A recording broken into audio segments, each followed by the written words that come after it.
Hello, dear friends. A warm welcome once again to the International Fab Talk Show. We are glad and happy to be connected with you across the world. Dear friends, today we have a wonderful guest with us, a person filled with experience, knowledge, and wisdom. He is Mr. Clifford DeSILVA from Goa. Welcome, sir, to the International Fab Talk Show. Good evening and welcome. Good evening, sir. Thank you so much for your time. And it was a pleasure when we received a confirmation from your side that, yes, I agree to come for this talk show and share time with you. So I felt very happy and elated. Thank you, sir. Thank you. Dear friends, now we'd like to introduce our guest officially. Let us know who is this real personality amongst us to share and create a special platform for you and me to grow with his knowledge and experience. He has a vast experience. Dear friends, let me just take a moment and introduce our guest officially. He is Mr. Clifford DeSILVA, a therapist and a facilitator. He's even the director of Goa Institute of Counselling, Navodaya, Goa. So did I pronounce that properly? Naveli is just nasal at the end, yes. Yes, Navodaya, Goa. He has 45 years plus experience, more than 45 years. That I have to say that specifically 45 plus years of experience, and he specializes in teaching, coaching, and counseling. And his main focus is on one-to-one counseling, one-to-one coaching. Apart from that, he is also a great expert in group counseling and as well as group coaching. And dear friends, he focuses on the person-centered therapy. And that is one of the main things where people flock to him and clients want Sir's attention to be focused on them so that they transform and be beautiful human beings. So here he follows the person-centered therapy approach. And friends, he is a great writer. He has written several books. And above that, he's a person who's going to enlighten us on our journey today with Sir. Dear Sir, we welcome you wholeheartedly to the International Fab Talk Show once again. Thank you, sir. Thank you. Dear friends, let's begin our journey and start our interview with Sir to get to know this great personality who has lots of knowledge, a mine of knowledge, I should say. Let's go ahead. Sir, the first question, sir. How would you define yourself? Who is the real you? Who is this special person, Mr. Clifford? I've never really thought about how I define myself. But I guess I'm a person who cares. I care about people, which is why I'm in this profession of therapy. I think that will define me, a person who cares. Beautiful. Very nice. That's so simple in just 2 or 3 words. A person who cares for everybody, for the universe, and for each and everyone who breathe over here and live together, coexist together. Very nice, sir. I love the way, in a very simple and humble way you put that. I care for others. And that is why over a vast span of 45 years, Sir has been, brilliant in every sphere and every aspect that he has come across. And, the different people who have come across Sir or, have interacted with Sir always have a positive feedback, something positive to share about Sir. And that's how I got to know from many of his fans that he is a great coach, a great mentor, and a great guide. Dear Sir, the next question, sir, for us today, how to de-stress. We all are stressed in our professional journey, personal lives. According to you, what is the best way to de-stress? Could you say that again? How do we de-stress? We are all stressed out. Yes. Could you give us some tips? You might not believe this, but I don't really get, after, so many years in this line, I don't really get stressed very much. So how I get de-stressed is, well, if I actually have to de-stress, I maybe watch TV, I talk to my wife. This will be the best way for me to de-stress. To talk to someone. Beautiful. Yes, sir. Dear friends, this is how we de-stress. Talk to somebody. And that is perfect counseling. When you are stressed out, you need a counselor. You need someone to speak to you. You need yourself, to connect with somebody who's ready to hear you. And that's how sir, is a great counselor. And apart from that, his spouse is always there with him in his times of stress. And of course, sir watches TV. Yes, sir, to de-stress. That's really nice. Dear sir, how were you as a little kid? Were you notorious, mischievous? As a kid, I was Kid. a horrible person. Oh, could you share some incidents, sir? I don't know. I never study, never do my homework. It was constantly pointed out to me that, homework is not done. Parents were called to the school. Even if the parents were not called, my mother would come to find out. Those were the early days where nowadays I find parents supporting their children. In those days, the parents presumed that the child is wrong. If you said that, they would ask you something, the teachers would sometimes tell some blatant lies. And they would ask us, so is teacher lying? And I would say yes. And that was not a nice answer. So I wasn't a very happy kid in that sense. Studies wise, I used to always think I'll never, beyond SSC, I won't study. I hated school. I hated to go to school. I hated maths. I hated study. I just liked reading comics, reading books. I mean, I could do that all day and play, of course, play games and stuff. So I wasn't a very inspiring kid. No, not anybody would. Parents would say, don't have a friend like Clifford. Parents would tell their children, don't have a friend like Clifford. My parents would say, go and be friends with so-and-so person. I didn't know how to tell my parents that their parents are saying, don't be friends with me, because I would be a bad influence. Well, the plus thing is I was influential. Let's put it like that. I just used that from negative to positive. Maybe. I just realized. Wonderful, wonderful, sir. And today you're here with us. You're sharing your knowledge with the world. There's a great transformation in you, and you are ready to transform the world. You've been doing that all these 45 years of your life, transforming lives in a beautiful way. That's really very nice, sir. I love the way you put it. I was a mischievous child. I didn't like studies, and I could see myself in your place. Even I was one like that who hated studies, especially math. I really had a fear for it. Yeah, and you said transform the world. I don't have such lofty decisions. To transform the world is not a So simple even thing. if you transform one life, that is, you've yes, really done something. Oh yeah, starting with myself, of course. Yes. Self-transformation is the most difficult part, right? Right, sir. Yeah. We've heard and spoken to a few of your fans and few of your clients, and they've really given a positive feedback. Even if you impact one person's life by your example, by sharing your wisdom with them, you have done a beautiful job. That's transformation in the world. Yes, yes, sir. Mr. Clifford, we go on with the next question. The next question here is, who is your inspiration, or who you consider a role model in your life? Yeah, there's no doubt about this.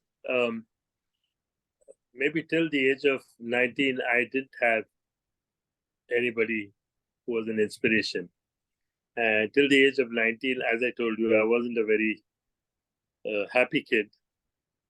I didn't know my way in life, maybe.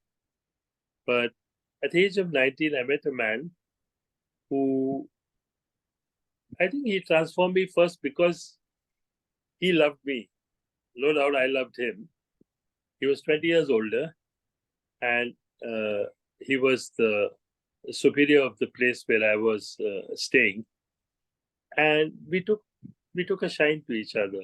And it was a fantastic relationship because he was a well-established counselor, therapist, speaker, retreat giver, and I was a nobody.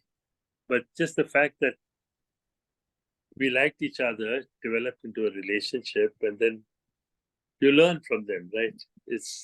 You learn without his teaching you. You learn by imitation.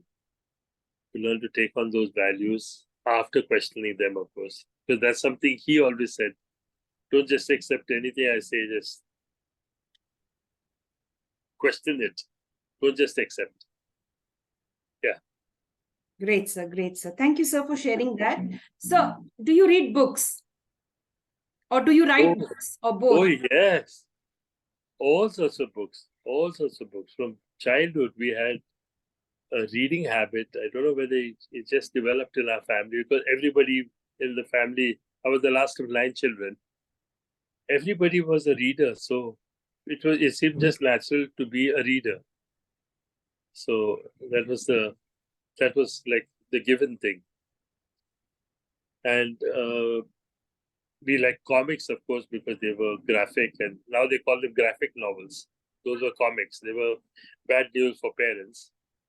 But we would read into the night, even if it was a novel, we would read into the night. And I was born and brought and raised in Belgaum. And there used to be these electricity bill was a problem. So we would get a torch and be under the blanket at night, and we had to, complete the book. And then getting up next day was a big problem. But we would beg, borrow, and steal books. We loved books. Later, it became non-fiction books, of my profession.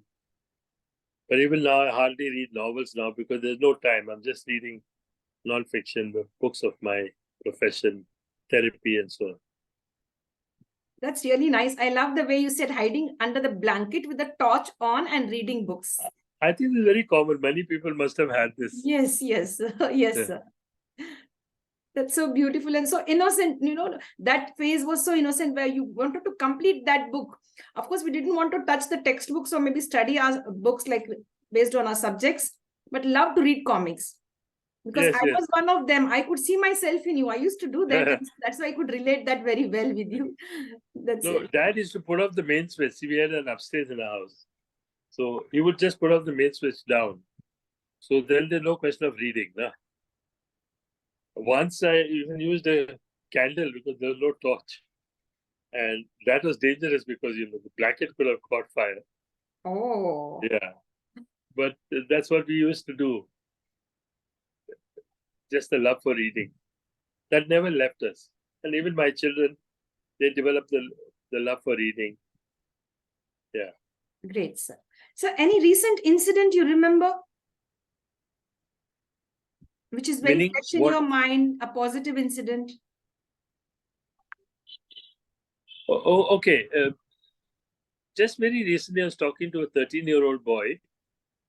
And lately, I've been studying and practicing something called solution-focused brief therapy. And I'm just sorry I discovered it so late. I mean, it's there from the 80s, but I discovered it recently. Generally, if I find something new on the internet, I download whatever is there on YouTube or any article or anything. And lately, I'd heard about this. I just started and I found I had a whole wealth of stuff. So I started reading it and actually practicing it. And one of the things they believe in is that the therapist is not the creator of the solutions. The solution comes from the client. You are just a catalyst that helps to bring it about by asking the right questions and so on. And there was this 13-year-old boy who gave me such a fascinating answer because I said, what are your best hopes? What can you do? Because we do a lot of scaling. So on a scale of 1 to 10, where 10 is the best relationship you can have with your situation, it's like your life is going great. And 1 is the opposite. Where do you stand? And he said, I stand at 4. So among other things, I asked him, how can you make it 4.2? And he gave such a brilliant answer. It's like, I've never got an answer like that. So, you don't underestimate someone just because they're young or because they have inexperience. They know their situation best. And in SFBT, we just ask them to take a small step because it's small steps that will lead to some big result.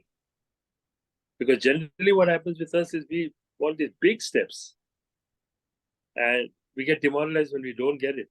To shoot for 4.2, then you need to make a very small step. I tell them when you started walking, you didn't walk the first day. Must have taken 1 or 2 steps, baby steps. So he gave me this beautiful answer. It's something that stayed with me. Very nice. Yeah.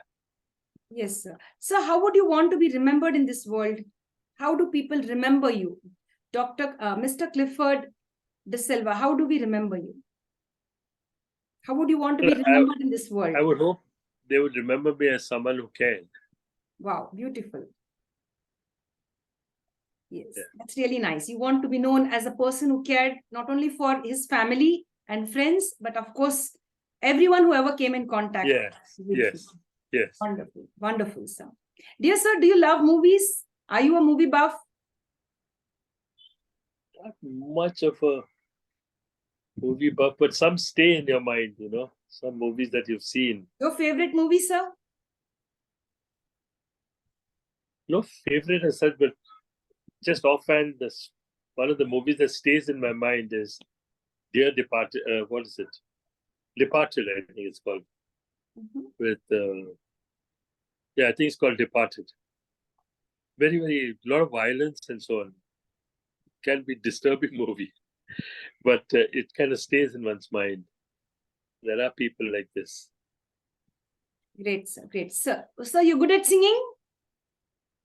Sorry? Are you good at singing? Would you like to sing for us? Would you oblige? No, I won't sing. I like to sing. I play Just the a guitar line as or well. two. Just a line or two, please. Just oblige. Hardly, no. I never play without the guitar. I can play later and send it to you, but right now the guitar is not tuned and so on. Oh. I don't mind singing for you, but not on this show right now. Oh, how I sweet. can play it and send it to you. Okay. Yeah. Okay, sir. Thank you, sir. Thank you. Dear sir, if you get a large number of holidays or many holidays where you can just take off, leave home, go for a short holiday, like maybe 1 day, it could be maybe 10 days or 15 days, maybe 1 month. Which place would that be, like known as the favorite holiday destination spot? Where would you like to go? You know, some place in the northeast of India.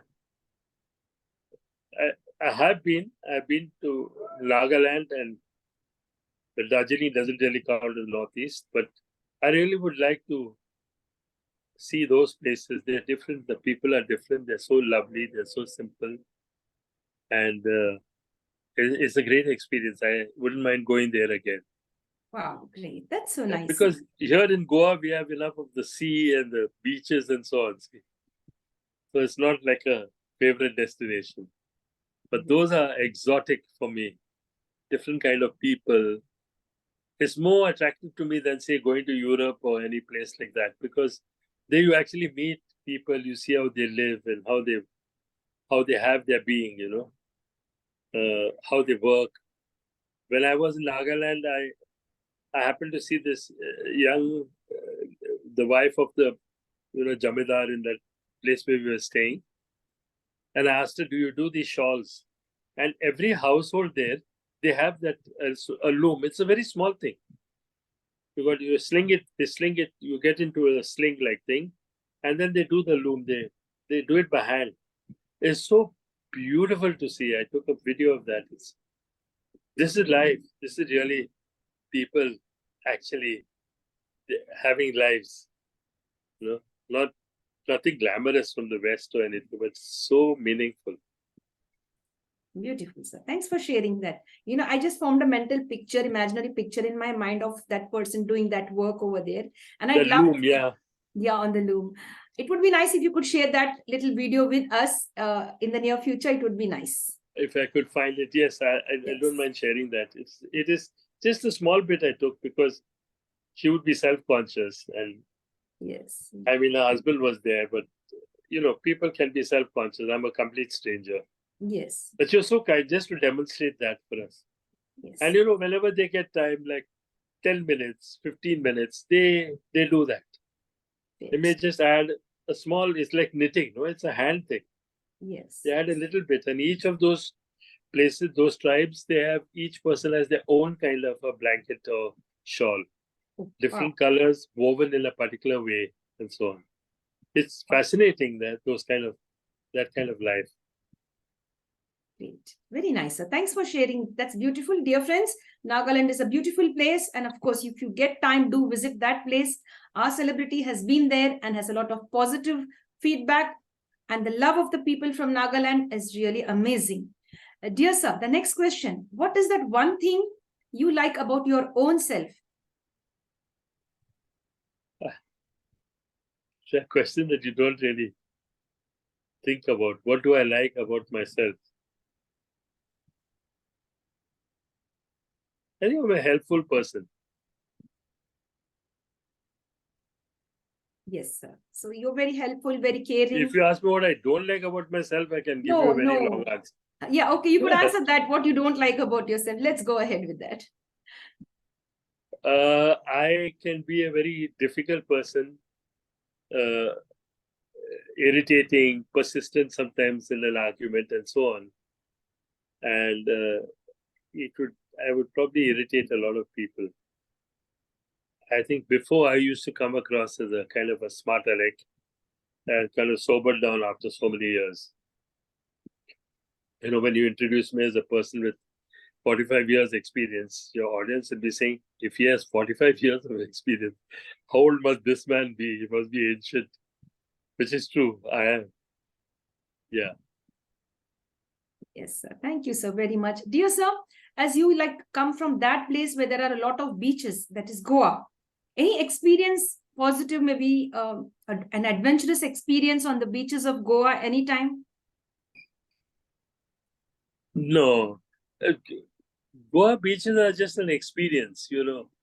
You go into the water, you can swim. It used to be earlier, now we hardly do that. But it's basically sitting there by the side, having a drink in your hand, hear the sound of the waves. Hardly adventure, really, except once in a way when the fishing boats come in, then you can get fresh fish if you want.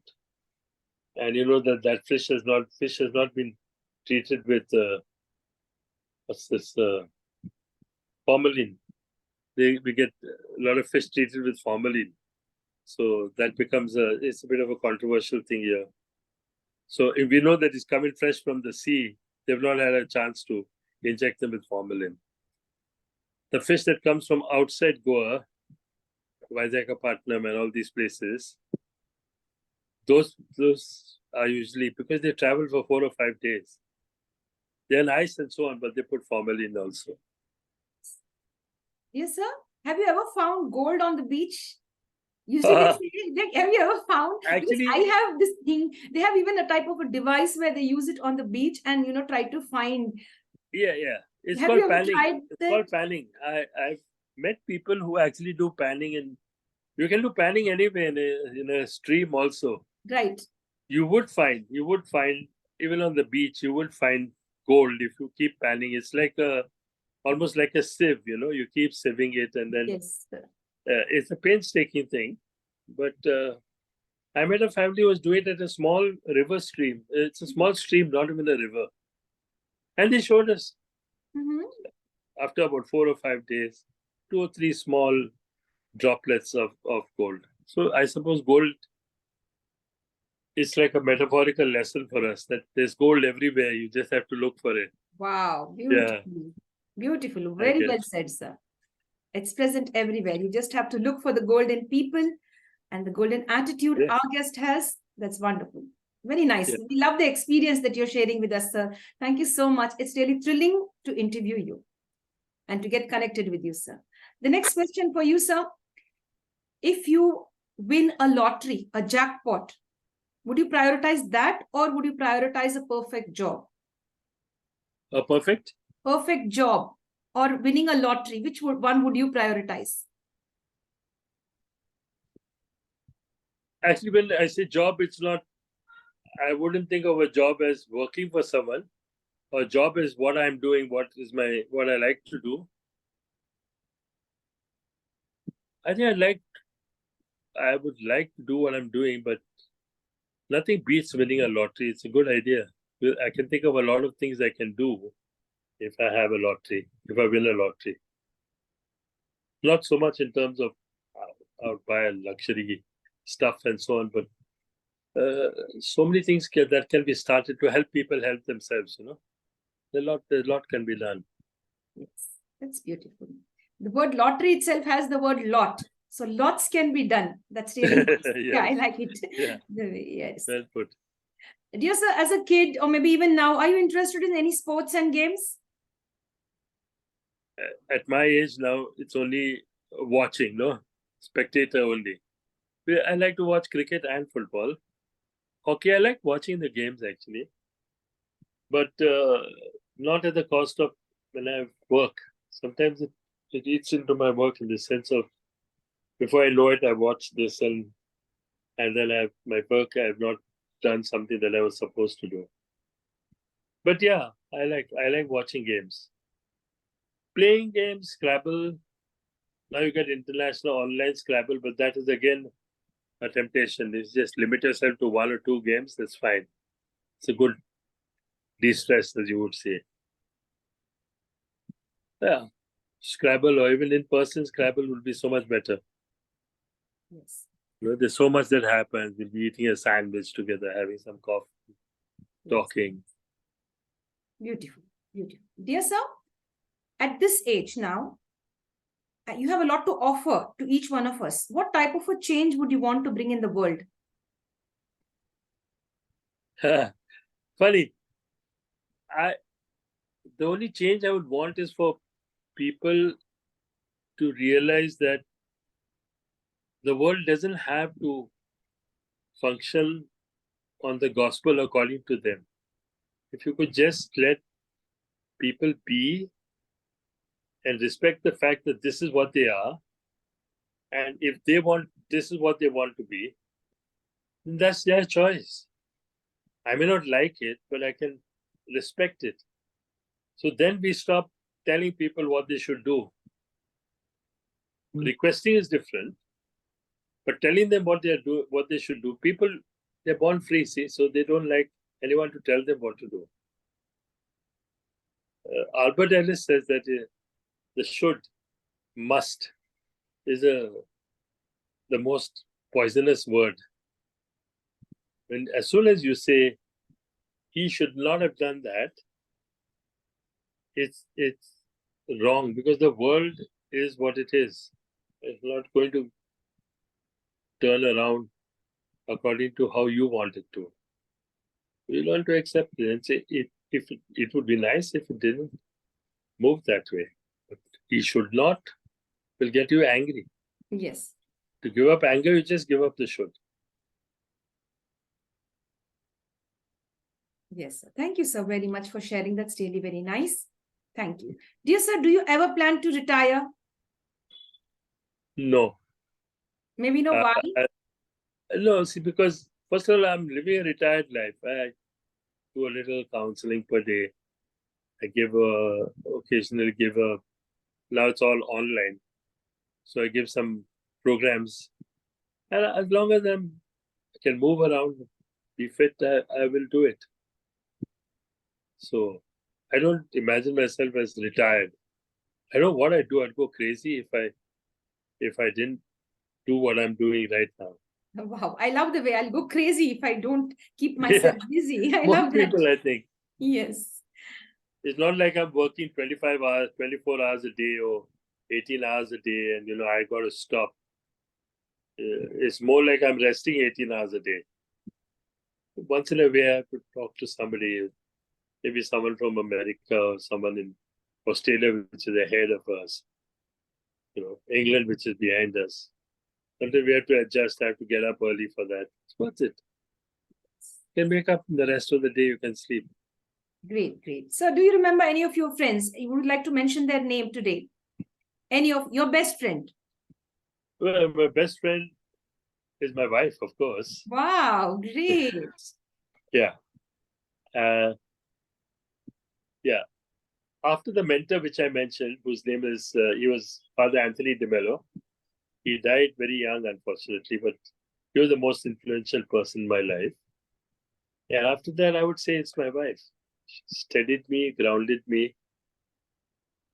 So that's how it's been. Great. And yes, sir. You want to mention friends? I had a friend called, he was a priest, Jesuit priest, called Alban, who passed away 3 years ago, a little more than 3 years ago. He and I wrote a book together, in fact. It's called Diaries of the Heart. And maybe I'll send you a picture of those books so you can just show them. So I've written basically just one book by myself and at least 3 books with other people. And Father Alban was on his deathbed. He was dying of cancer. And I said, let's write this book together. I'll do the bulk of it. You just have to respond to every chapter. And it came out very beautiful. Yeah, very nice. Very nice. Thank you, sir. Dear sir, what is the difference between smart work and hard work? With all the experience that you have of 45 plus years, how would you explain this? Smart work and hard work. I think hard work is when you're really working hard. I think we never really stop working hard. But when you can get yourself to, make your hard work multiply, that would be smart work. Take a computer. It's like, if somebody's name is spelled wrong, you could go to read the whole document and find that name and change it. Or you could just give one command, a search find, and all the thing has changed. And you don't want to look at it again. So that would be smart.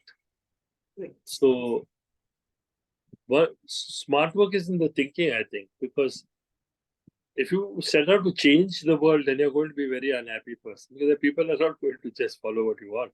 Right. If you give up on that, already is the first smart thing you're doing.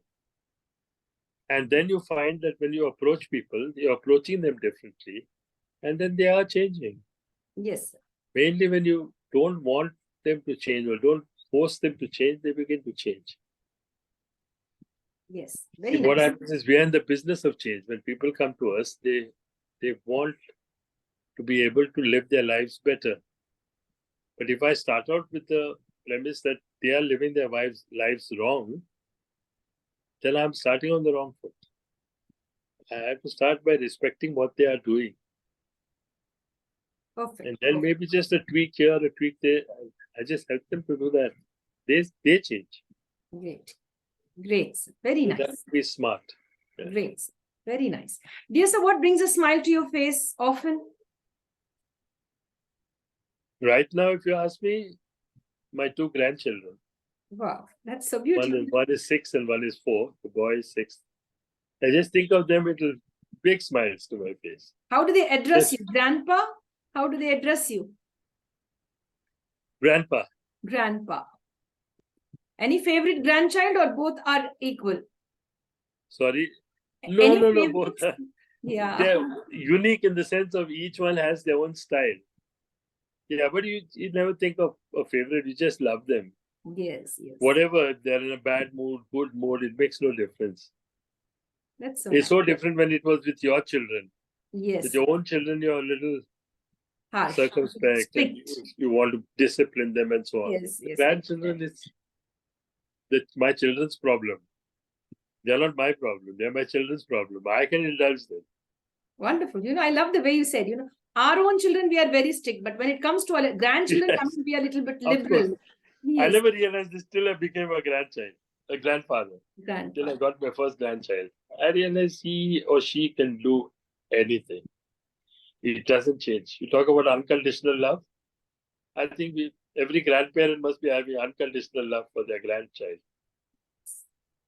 No, it's a very thought-provoking answer. It's a beautiful answer. Our own children, we discipline and keep them under control and are very strict. But when it comes to grandchildren, everyone melt, right? All grandparents melt down.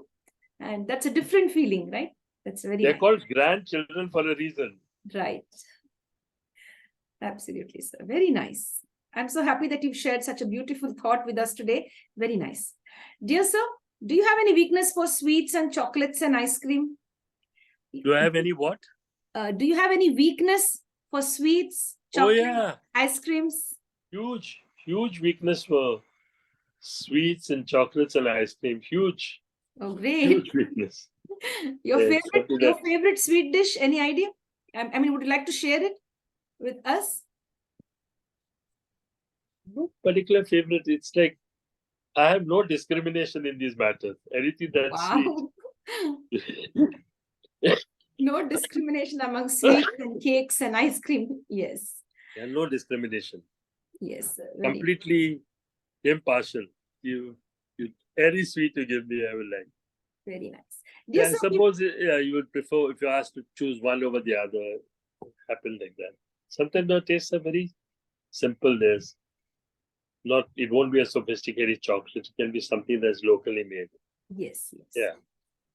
Dear sir, we've heard something called as bibanka in Goa. Bibanka, or I guess the sweet dish. Bebinka. Bibinka. How is it Bebinka. prepared? Any idea how is it Oh prepared? yes. It's they use only the yolk of the egg and coconut milk, and I think very little bit of flour, and it's cooked in layers. The heat is from the top. It takes. Now we have electric ovens and so on. In the old days, it would take the whole day to make a bibing, because they would put it in a container with a cover, and then they would put coconut husks on top. So the heat had to be from the top. So it will take a long time, very slow process. When that is done, you pour the next layer. So when you see it, you'll see it layers. There are layers of it. It's very, very, very tasty. There's a lot of ghee, of course. A lot of oil comes from the coconut milk also. Yeah.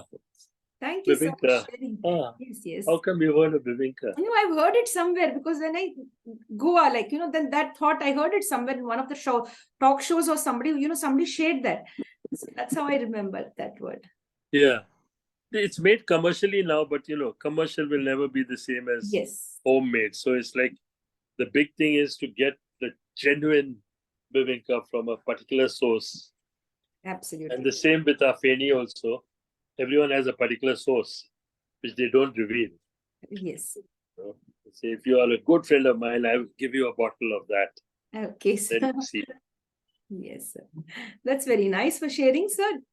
Dear sir, from where do you derive your strength? You might have been facing a lot of lows and highs in your life, but still you've continued your journey and you've succeeded right up to this very moment. From where did you derive all this strength, or how do you derive your strength from? Which source? Think of that. Well, I guess it's a philosophy of life that one has. I have a particular philosophy of life where